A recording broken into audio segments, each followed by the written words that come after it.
aida kuenda kuna amainini wake kuHatfield itinogara kuprospect side rekukeldon. So aida kucrossa road yekuti aende kuHatfield. Saka naizvozvo akacrossa road inobva kuchitungwiza since iri dual carriageway. Acrossa vaenda paisland from the vamira paisland achicheka motikari and paakangodofunga akaita misjudge kuti mota ine speed akaona kunge hairi kure maningi ndobva stepa in then back aita step back. Paakaita step back ndopakabvarowa because akaona kuti ndanda kupinda but motikari iri kuuya kuti achidzokera kuti adzokere kumashure chiti achiavoida kuti asatsikwe abva atorowa nefender, right fender, because of the speed. The car was overspeeding.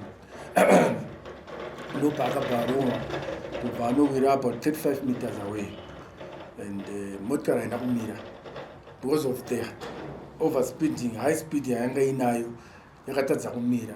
So yakanomira andifunga kuti yakatozonotena after some minutes yazonotena ndokuzodzoka. But vanga varipo mawitness vanoti aida kutotiza driver wacho. So imwe motikari yakatozomboda kutevera ndopaakaona kuti ndikuterwa ndokubva adzoka manje ndokusopaka akatarisa manje kutaona kwaanga achibva.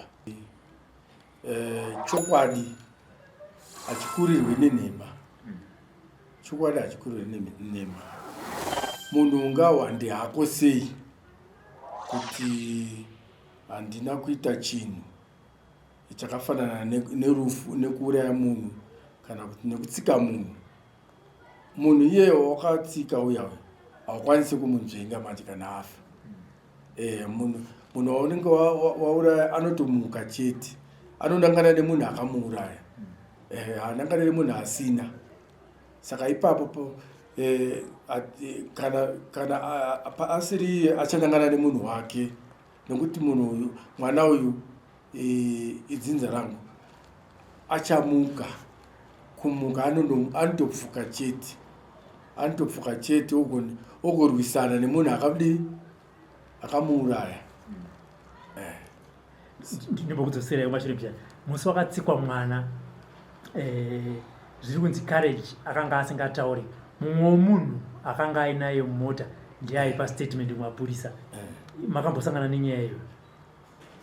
Mupurisa akatora ari kuita nyaya iyi ndiye akaatenda accident, ndiye akakwanisa kundiudza nyaya iyo yekuti uyu paakasvika akapaka mota akaedza kuti ataure naye. Uyu aingoti zvizhinji handikwanisi kutaura ndichiri mushoko, bvunzai anga ari kumberi uyu wandandakataura. Saka mupurisa uye aiti akabvunza kareji zvizhinji zvaipindurwa napassenger uya anga arimo, ndiye aitopindura zvakawanda zvaidiwa kurekodwa pastatement.